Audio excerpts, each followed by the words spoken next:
And we are live, and a good morning to you, Vernon. Tis the day after Women's Day. We're back on our usual programming, and it's the Journey to Youth Day, which is happening on Sunday. But we would have, it's probably, yeah, I mean, I don't know, is Monday a holiday?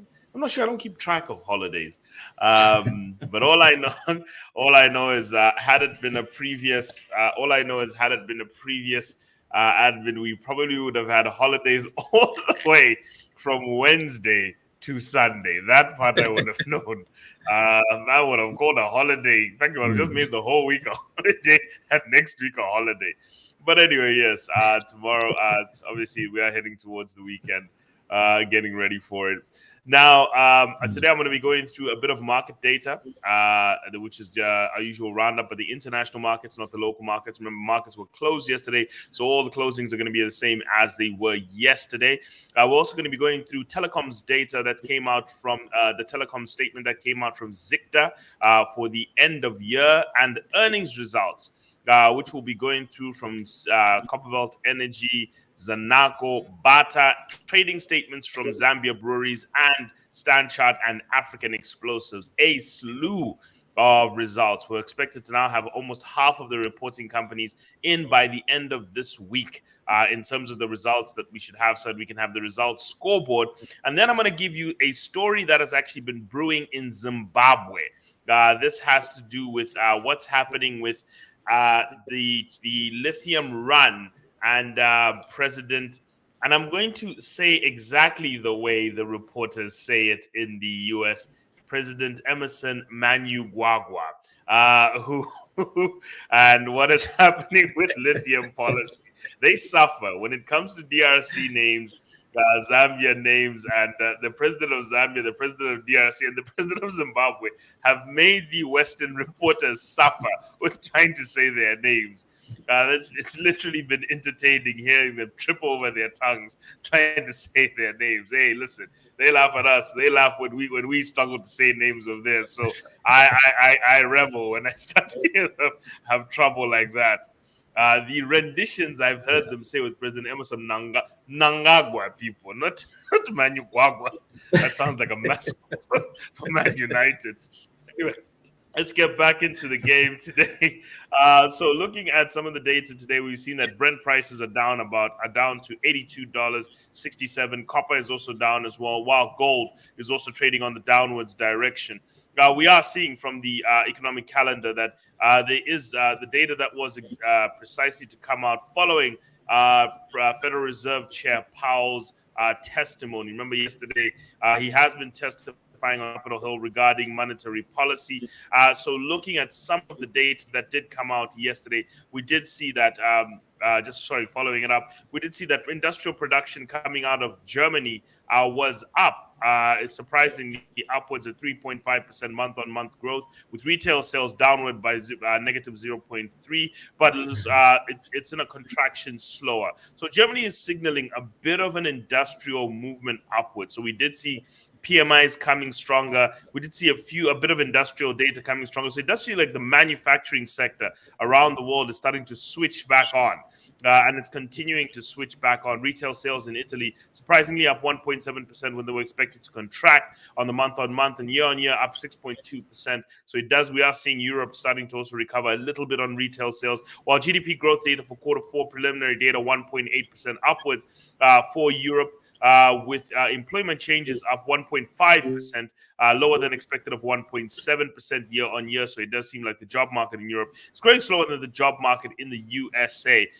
Big thing that we're looking for was the mortgage data coming out of America, 6.79% mortgage rates versus 6.71%, showing upwards pressure on interest rates, with mortgage applications going up 7.4%, showing a little bit of a switch back on in the housing sector, which has been going up and down, on and off. Mortgage refinancing also, the index went back down, while the mortgage market index went up to 201 points. So we are seeing some mixed signals coming out of the U.S. housing sector. Trade data coming out of America also showed that exports grew, while imports also grew even stronger. But the trade balance in America contracted at a lower rate. Remember that America is in net export, is a net importer. because they basically utilize their currency. Fun fact people need to understand is that's how America exports its inflation. They print all this money and then they use it to buy stuff abroad. Let me give you a simple example, Vernon. In Florida, in America, they're running out of oranges for orange juice, frozen orange juice concentrate. So there has been a disease that has hit the Florida trees. So what the orange juice manufacturers have been doing in America is just buying their concentrate from Mexico. So in other words, they take their printed dollars, pump them into Mexico, and then Mexico experiences inflation. So that's how the rest of the world works. The big economies print a lot of money, use that to import things from the abroad, from other countries, and then they export their inflation into our countries. That's unfortunately what happens. That's the downside, unfortunately, of the export world. They do pump that stuff out because we're not producing it for our own markets. But anyway, we're also seeing trade balances in Canada up also because of oil. Job openings in America, they are now 10.8 million job openings, lower than what they were, 11.23. So we're seeing the labor market starting to slacken a little bit. We did see interest rate decisions coming out of Canada staying the same. They've held to their decision to not keep increasing interest rates in Canada, while crude oil reserves inventories dropped by 1.69 million barrels. But we're still seeing that the fear from Chairman Powell's rate hiking cycle is keeping oil prices down. That should have pushed oil prices up. While quarter four GDP data from Japan also showing an upwards movement of 0.1% from the contraction of 1.1% in the previous one. Private consumption up 0.3%, higher but lower than came in higher than the previous quarter but lower than expected. Capital expenditure came in lower by 0.5%, so the manufacturing sector in Japan is a little bit under pressure there. Now, the biggest news I think for all of us yesterday was CPI data and PPI data coming out of China. That directly affects us. Remember that China is our next biggest import source. Number one being South Africa, number two being China, where we get about 14 to 20% of our imported goods, especially our electronics. Now, we did see that PPI data, which is producer price data coming out of the factory gates, showed contractions in prices. That is showing less inflationary pressure that we're likely to import from Zambia, because that's lower prices coming out of factory, or what we call factory order prices. But we're also seeing inflation coming a bit weaker from China, meaning the Chinese consumer is still a bit tender.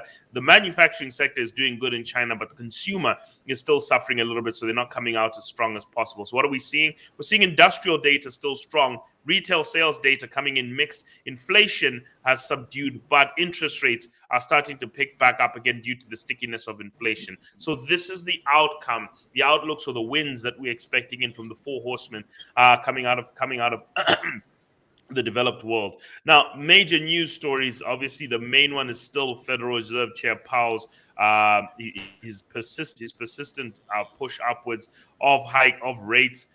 Asian stocks did slip due to weak Chinese inflation data. So we are starting to see that making the rounds again. Even in investing.com reports China CPI softens in February, PPI worsens on weak manufacturing. So it is showing that manufacturing demand is also affected in these areas. Japanese stocks hit 6-month high as they dodge Fed route. So in other words, people are flying into safe haven places like Japan. Whenever you start seeing the Japanese stock exchange doing well, it means that everyone is concerned about the rest of the world. What we also is a very big story is China Evergrande races court deadline on debt restructuring. Remember, this is the big thing that has slowed down the Chinese construction sector. The Evergrande debt fiasco and the default. So that's hundreds of billions of dollars of debt that they're trying to sweep out and deal with. U.S. solar installations fell by 16% in 2022, but are set to rebound. So that's also a bit of bad news for the renewable sector and potentially copper demand coming from the renewable sector. So that's some bigger news that we are looking at in terms of that. But mainly, those are the big stories that are sitting in the global economy. Now, domestically, let's return back to Zambia, back to reality. We did see the ICT sector give its performance review from yesterday, from last year. Biggest news that we did see from the ICT sector was obviously what we reported in terms of the mobile money sector, seeing that mobile money payments grew 74.6% from 169 billion kwacha of payments transacted to 295 billion kwacha. Remember, mobile money is no longer just king of the hill. It is the single most dominant payment. It makes up more than half of retail payments in Zambia. Okay, that's a big piece of news for us to always remember. That's how big and important it is. And if you're doing business, you should always remember that mobile money is basically one of your biggest. It's your biggest form of customer transaction, and you should be able to take some form of payments in it. Otherwise, you are pushing out your customers. And it also showed that mobile money has transitioned from 834 million transactions in the year to 1.581 billion transactions in the year. Remember, it is the first payment system in Zambian history to both be above 50% and also have 1 billion transactions. That's a billion, Vernon, billion. Now, other things that we're looking at here in terms of going down the line are the performance of the ICT sector. They did see a 2% decline in subscribers, but it was explained. There was a subscription exercise that was done throughout the year to fish out fraudulent activities and fraudulent accounts. Those people who have 2, 3 accounts for no reason. Maybe those people who also keep 2 phones. You know them, Vernon. Those guys, those married Yes. guys who have a second phone for their second life, those those ones are having problems at the moment due to their phone numbers. If you have a second Totally. family and a second phone, it was tough for you. But anyway, yes, they were trying to flush out illegal activity and illicit activity using legal phone numbers. Like I'll give you an example, Vernon. When you host WhatsApp groups for financial literacy and financial development, sometimes we have people coming in utilizing what looks like Zambian numbers, coming into those groups, trying to sell scams. I often have to get the group admins to kick them out because we utilize WhatsApp as a form of marketing and community development. So we often have to get them. Now you find these are not Zambians any longer. You find this is a Nigerian number. You find this is a Kenyan number. You find these are all sorts of different numbers coming in, trying to hack into your system to try and sell financial scams. So we have to try and fish out some of these numbers and deactivate some of these numbers because they do offer some of these things. Now, I often tell people if you're part of one of my groups or part of one of my clients and you still fall for a financial scam, then there's not much I can do for you. Okay, evidently you have issues because I warn you about that stuff from day one. So I don't know what to do in that regard. But yes, they did actually lower subscriptions mainly because of getting rid of fraudulent numbers. But one of the biggest numbers, I think, which was quite interesting from Zicta was the volume of domestic outgoing calls. 24 billion minutes worth of outgoing calls to 28 billion minutes, a 17% growth. Zambians are making more calls. Why? Because of the packages, the price-friendly packages that the MNOs are actually providing for Zambians. So I think we used to make calls, but now I think with all these minutes packages that we can operate with, we can see that. But the other piece of interesting news is that the outgoing international calls dropped from 17 million minutes to 14 million minutes, mainly because Zambians are now choosing to call people outside the country using voice over IP. So remember what I said, international calls especially are going to be cannibalized by WhatsApp calls. Whatever other calls you can use. I know that you can also use Truecaller as well to make international digital calls to somebody in another country. So these voice over IP calls are getting better and better as the internet is getting faster and faster, and people are opting to do more WhatsApp calls internationally rather than doing regular calls. The other thing that we also saw during the period, obviously, broadband subscribers grew as well. But I think the biggest thing of the news from the telecom sector yesterday was the growth of the internet sector. Internet sector is the fastest growing sector. And I'm just going to read what they actually said about that. Total number of subscribers from the country increased from 10 million subscribers of broadband to 11.1, 10.4 to 11.1, a 6.73% growth. And they said the increased total number of internet subscriptions reflected the marginal increase in internet penetration from 56.7 per 56.7 to 56.8. The increase was also partly due to an increased investment in 3G and 4G, and they did see that LTE services started to reduce. However, capacity usage of LTE increased from 890,000 megabits per second to 126,000 megabits per second, or in other words, GBPS. So we are seeing that there's a 41% growth in the utilization of data services. We are becoming more of a data-centric society. Right now, Vernon, as we're speaking, we are utilizing internet to deliver a service right now as we speak. So that is what people are used to. Zambians going live, people now utilizing video calls, people doing Zoom calls, people doing business calls on Zoom, all sorts of things continuously happening online. Now that is the rise of the telecom sector. But they did say one of the other big pieces of news in that sector in terms of the outlook in terms of the outlook that they gave. Sorry, of the in terms of what they gave in terms of the final news is that the mobile telephone subscriber subsector has reported an 18% increase in revenue at the end of December 2022. Significantly, revenues from the subsector grew to 7.8 billion kwacha from 6.6 billion kwacha. Remember that Airtel is already like 4 billion. That's they generate like 4 billion already. So that's a huge stake in that. Airtime remained the largest component of mobile network operator income, with 45% of all mobile network operator income coming from airtime sale, while we saw the rise of the internet now sitting at 37%, 36.9% to be exact, of all revenue. So we are actually getting to this point of convergence where data services are probably going to surpass talk time, because they are the fastest growing part of the revenue sector of the internet, of the telecom sector in terms of revenues from that sector. So that's a big piece of it. So these are transformations happening in Zambia. We're calling more due to packages. International calls were opting for voice over IP, but the fastest growing part has got to do with the rise of internet, even though we saw a decline in subscribers as we were washing out the fraudulent accounts and the the guys who have two accounts. They know themselves. You know yourselves. The guys who have two phones and the second phone is being hidden from the wife. You know yourselves. Yeah. I won't name you, but you know yourselves. Right. So, Bernard, let's get into one of the next pieces of information that did come. Oh, I don't know what. Wait a minute. But do you have two phones before you have to start naming yourselves? Are you a two phones man, Bernard? You had to ask.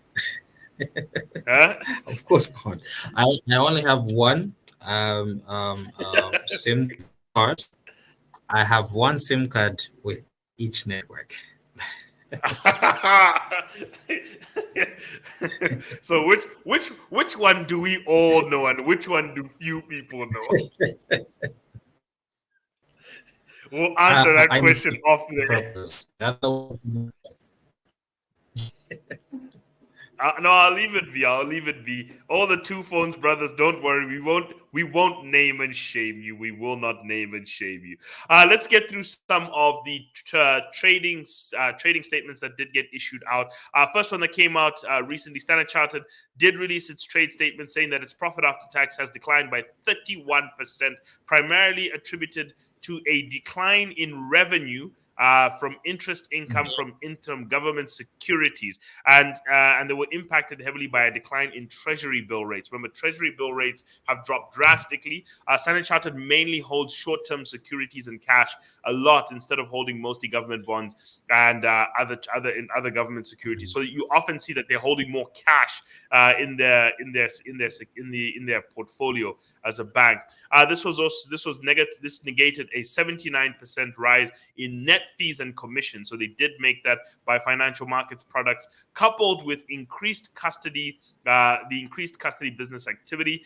They did also see an operating expenses have declined by 8% due to cost efficiency management of the bank. Remember that Standard Chartered has almost gone totally digital. Like they basically wound up all their branches and become a fully they're like a fintech app now. That's pretty much how they're operating. To the point where all their services are done and as much digital as possible. Though they still do have physical services, but they have wound that up. And the reality of when you go fully digital, as a financial service provider, you do experience a lot lower overheads.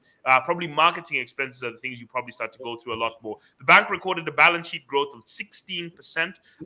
In other words, from 16% from 13.2 billion to 15.4 billion. Customer deposits grew by 17%, while loans remained flat for the year. So the assets didn't grow too much. They are growing a lot of deposits. Now that's not a great sign for a bank, because that's a growth of remember, growing deposits without growing loans is pretty difficult, because then you're not bringing in the money that then pays off the deposits a lot, or at least grows with the deposits. So we'll be waiting to see the full results, which are expected to come out today as of 9th of March. They're waiting for the full results, and we will report them. And we will also do our billion kwacha banking performance, our billion kwacha bank comparison. And that's Zanaco versus Stanchart. We always have that one running annually, because those are the two banks with evaluations of a Absolutely. billion And kwacha. just to mention on the aspect of digitizing this and whatnot, I noticed that Zanaco also has a few features that it's just trying to also bring online. I think even in most of their branches,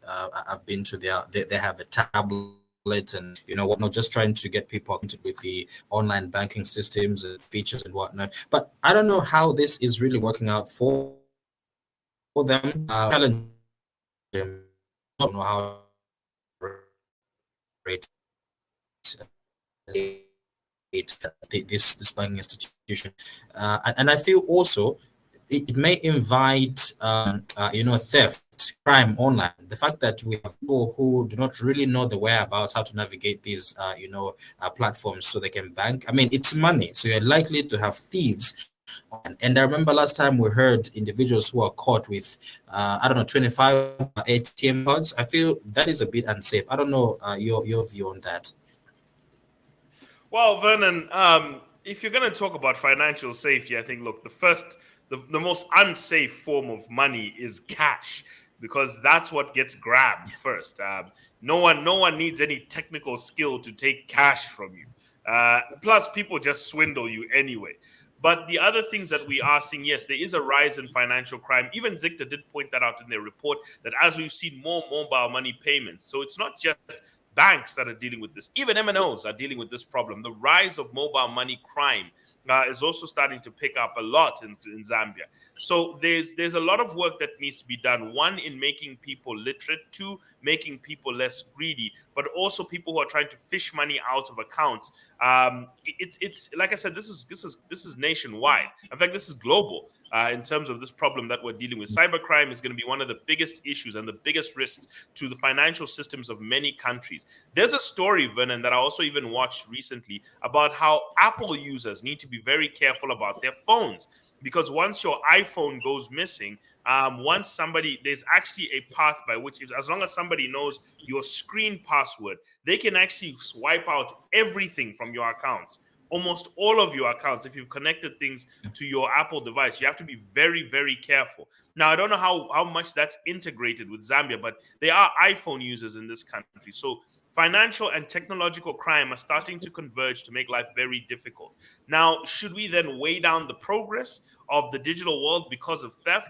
That, I think, is a very big problem, because then we're hampering financial inclusion, which has been one of the most important things. So I think we just need to work on having to, one, make people more aware that this is not cash you're walking around with where you can be carefree. You really have to scrutinize you have to hold your services much better.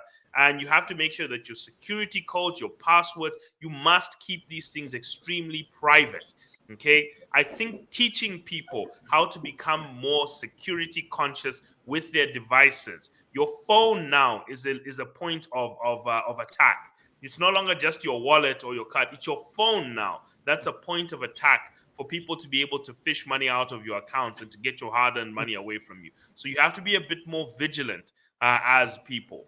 So I do call on the fact that, yes, we should be trying to scrutinize things. My worry when regulators start to come in too much is that they restrict the development of new products which would help people have a much more seamless service. And what I've seen a lot with regulators is they don't take into consideration customer usage or the customer experience as much as the producer does.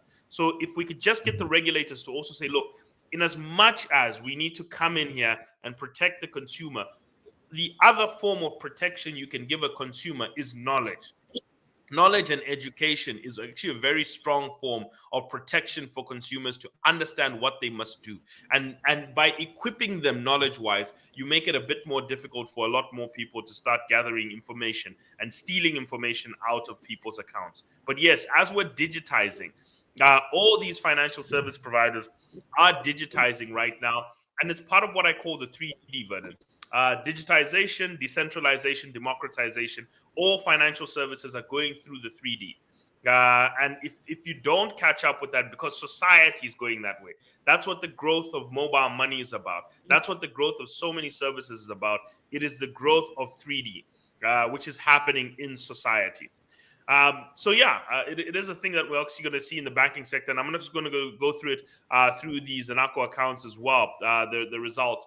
Other piece of information, the other trading statement that did come out as well was Zambia Breweries. Zambia Breweries did report its financials yesterday, and it is reporting a 33% decline in profits. For the first time, we're seeing liquor companies reporting declines in profits, but not, Vernon, because of lower sales, because of tax accounting. Okay, you Chakoloas are still at it in this country. You are not stopping. You are continuing to. You know, the Consistent. problem, Vernon, is the amount of alcohol just in volumes being consumed has almost tripled in the in this generation. And the amount each person, okay, the amount of alcohol consumed per individual adult has grown by 63% over the last generation. As I said, Chakola United are at it. Would you say it's a lack of education and lack of knowing what kind of damage you're getting yourself? I don't want to think it's a matter of educating. They understand the repercussions of taking so much alcohol. Listen, there's no drinker who doesn't know what they're doing to themselves. They know exactly what they're doing to themselves. Look, what often drives it. Okay, the first thing you need to recognize, I think people, when it comes to alcohol consumption, but we're not trying to have this issue, but the first thing that we all need to have when we're talking about alcohol consumption is that alcohol consumption is mainly driven by people's issues. Okay, and as much as people will say, no, it's just something that we take socially. No, it's not. It's mainly people who are stuck in poverty who really have nowhere else to go than to numb the pain that they're feeling. That is a large contingent of what is actually driving it. 80% of alcohol, Vernon, is consumed by men in this country and across the world. 80%. So the average person is increasing their alcohol intake by about 2.5 to 3% per year. Okay, the average person is increasing their, and I'm talking about pure alcohol intake that they're doing, is they're increasing it by about 3.5% per year, while the population is also growing by 3%. Therefore, the alcohol consumed, and it actually affects productivity. But you often find where there is a struggle for people economically, that's where they consume it in heavy amounts. Now, obviously, the beneficiaries of these are then going to be the liquor companies. That is just the reality of life. That's why liquor is a recession-proof asset. Whenever things have gone bad economically, you'll see the alcohol sales picking up very strongly, especially when you've deindustrialized. My biggest issue, Vernon, I will tell you, is this. This is the problem in society when you deindustrialize without when you urbanize without industrializing. That's when you get rampant alcohol consumption. I'll give you some stats on alcohol here, which you should know, especially with male alcohol consumption. Now, I know there are people who will say, but what about those articles where we saw, people saying women drink more than women drink at increasing amounts? Yes, Zambian women do, but let's use data, actual statistics. Okay, I've been to an alcohol counseling center, a drug addiction center, and trust me when I say this, Vernon, it's packed full of men. Okay, there are some women in there, but it's packed full of men, especially young boys. That is where you're starting to see this problem. But if I'm going to take the data through to you in terms of alcohol consumption and who is the leading consumer, and obviously it's the economic stagnation of young men that is contributing to the large amounts and the large quantums of alcohol consumption. The first thing I can tell you, Vernon, is about 69% or 70%, sorry, of alcohol consumers in Zambia are male. Okay, 70% of Zambian Yeah. alcohol consumers, just in general, are male. 86% of heavy episodic binge drinkers, the guys who wake up with a hangover, who are stumbling in the morning trying to get to wherever they're going, 86% of those are male. Okay, 72% of below 20 drinkers, people between the age of 15 and 20, people between the age of 15 and 20, and 19. People between the age of 15 and 19, 72% of those are young boys. Okay. 86% also, sorry, it was 85% of men are binge drinkers. 86% of binge drinking under 20s are boys. Okay. 89% of victims of alcohol disorder, whenever you go to a treatment center, those are men. And 87% of alcohol dependent, we're talking about alcoholics who are shaking in the morning, who need a fix. 87% of those people who are dependent on alcohol in this country are men. One in that, I'm going to give you, now let me give it to you in terms of what this means for men. 2 out of every Zambian men drinks alcohol versus 1 out of every 6 Zambian women. 1 out of every 4 Zambian men binge drinks alcohol heavily versus 1 in every 25 Zambian women. 1 out of every 4 Zambian boys is a drinker versus 1 in 10 Zambian girls. 1 out of every 6 Zambian boys is a heavy episodic binge drinker versus 1 out of every 40 Zambian girls. 1 out of every 10 men suffers from alcohol disorder versus 1 out of every 83 women. 1 out of 30 Zambian men is chronically dependent on alcohol versus 1 in every 200 Zambian women. Those are the real numbers that we're dealing with. So you can see that alcohol sector is driven majority by consumption by males, to the point where we're living on it. Just think about it. If you're in a room of 50 men, somebody there is an alcoholic. Like that's how real it actually is in this country. And I'm sure, Vernon, you wake up every morning going to work and you see some dude just like walking back and forth trying to get to work. Like, and we when we complain about junkies in Zambia, Absolutely. what are the Even images this you're news seeing? almost every day. Sorry, you're saying, Yeah. Making my way to work this morning, I obviously, and pretty much most of the time will meet trying to maneuver. That is like 3, 4, 5 in the morning. Someone is still heavily, intoxicated. And then I'm attending a men's conference, question and answer kind of a session. So these men are expressing themselves why they drink, and some of the comments we got were that men run away from home due to things, pressure, and questions from home, situations from home, and pressure, ideally. And then I'm thinking, so if you be faced with these challenges, is that the only resort? Because we agree men are mostly the ones, abusing the substance and whatnot. But then if also just helps you, drift off the way and actually, start losing your health and, you become dependent problems for yourself. If you're not in what drinking, we are more comfortable that you can confide with when you're in drinking places and things. I don't really side with those notions, but those were some of their sentiments that they shared, saying that's why we find ourselves in bars. So look, and I'm going to clear this one rap. It's not the beer industry. 36% of alcohol consumed in Zambia is beer. Okay, 36% of the alcohol consumption. 60% is the stuff we cannot even classify. Some will call it junta, some will call it kachasu. So it's the stuff we can't classify. That's where 60% of the ailments are happening. But in general, there is an alcohol issue that we do need to address. I think even in Zambia, people need to be very careful of always trying to brush it off because it does affect human productivity. But as I said, liquor industries are going to continue thriving on it because we don't resolve the underlying issues of economics. there are economic issues underneath it that deal with things like male inadequacy, feeling like there's no industrial jobs for them, offshoring so many jobs out of the country and into China. What did you think was going to happen to a bunch of men who were only finished grade 12, whose best job that they could get was in a factory when you're importing everything from China and South Africa? What do you think was going to happen to young men? Okay, they're going to take to booze just to try and feel normal, if that's going to happen. So you need to try and work on bringing them back some form of day where they can make a living with their hands. It's the people who work with their hands who are now basically using those hands to ingest as much alcohol as they can to numb the pain that they're going through.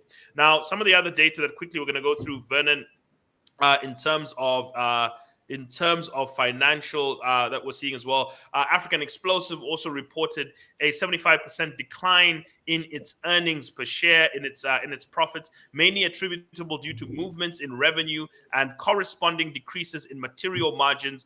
This is mainly due to revenue figures that were impacted by export sales that were adversely affected by the increase in the exchange, by the strengthening of the kwacha. And then the second half of the year, where we saw the weakness of the kwacha, the material prices started to come up. So it actually did adversely affect. So the export sales were the main thing that got hit due to a strong kwacha. Fluctuations in the kwacha really, unfortunately, harmed African Explosive. Some of the other data, very quickly, that we are going to give you a roundup on when it comes to market data, has to do with the fact that CEC profits did remain flat, revenue up, but it's still a grossly performing stock. We are going to give you the Zanaco outlook as well tomorrow when we do the billion kwacha bank stocks. And Bata Shoe PLC experienced very good management because they increased their revenue, but they managed to retain their costs down. Only a 2% increase in operating costs in the face of a 36% increase in revenue led to a 775% increase in profitability, making that stock a strong buy due to their very good revenue management. Very quickly, Vernon, I want to quickly share a video on our final talk, but this is going to be something that we're going to discuss tomorrow regarding what is happening in Zimbabwe regarding the lithium industry. And I want to quickly play this to show you how we should be handling the Chimerica rift. So quickly, people, this is an article that came out yesterday, or a video piece that came out yesterday on CNBC regarding Zimbabwe and China and America and the battle for lithium, the battle for EV cobalt, sources. manganese, nickel, and graphite. Minerals play an important role in the economic growth of Zimbabwe. Zimbabwe is home to over 60 different minerals, including all 5 of the critical minerals needed to build electric vehicle batteries: lithium, cobalt, manganese, nickel, and graphite. Minerals play an important role in the economic growth of Zimbabwe, accounting for 6% of the country's total exports, with the mining sector contributing to 11% of the national GDP. In 2023, it's expected to grow by 6% and is valued at $12 billion US. Zimbabwe primarily mines gold and diamonds, but lithium prices have skyrocketed. The price in May of 2022 was 7 times higher than the price at the start of 2021. Zimbabwe is looking to capitalize off this increase, and the country could potentially meet 20% of the world's demand for lithium once it fully exploits its known resources. Chinese companies Huayou Cobalt and Sinomine Resource Group own both the country's most important and resource-rich lithium mines. Zimbabwe is looking to capitalize off this price surge, signaling to the world that it's open for business, but only if it benefits the country. In 2009, China took the U.S. as Africa's largest trading partner, growing from $121 million of traded goods in 1950 to $10.5 billion in 2000, and now $254 billion in 2021, compared to the U.S., which sat at $64 billion in 2021. China now accounts for over 70% of global EV battery production capacity, and with over 20 years of consistent commitment to African nations, it has placed itself in the right position to access the resources needed to continue this trend, leaving the U.S. to play catch-up. In December of 2022, U.S. President Joe Biden welcomed 49 African leaders to Washington, D.C. for the country's second U.S. African Leaders Summit and its first since the Obama administration. The United States is all in on Africa's future. This summit was a critical step needed to reestablish U.S. African relations, which were rocky in the previous administration. It took 8 years to hold this summit. This came as a reset in relationship between the United States and African countries. It also was an important moment for the US to signal to Africans that they take Africa. So, very quickly, Vernon, just as a roundup, that video just shows you that with Zimbabwe positioned to be 20% of the world's lithium production, and they've got huge amounts of lithium reserves. By the way, Zambia also has stories that we might even have lithium here.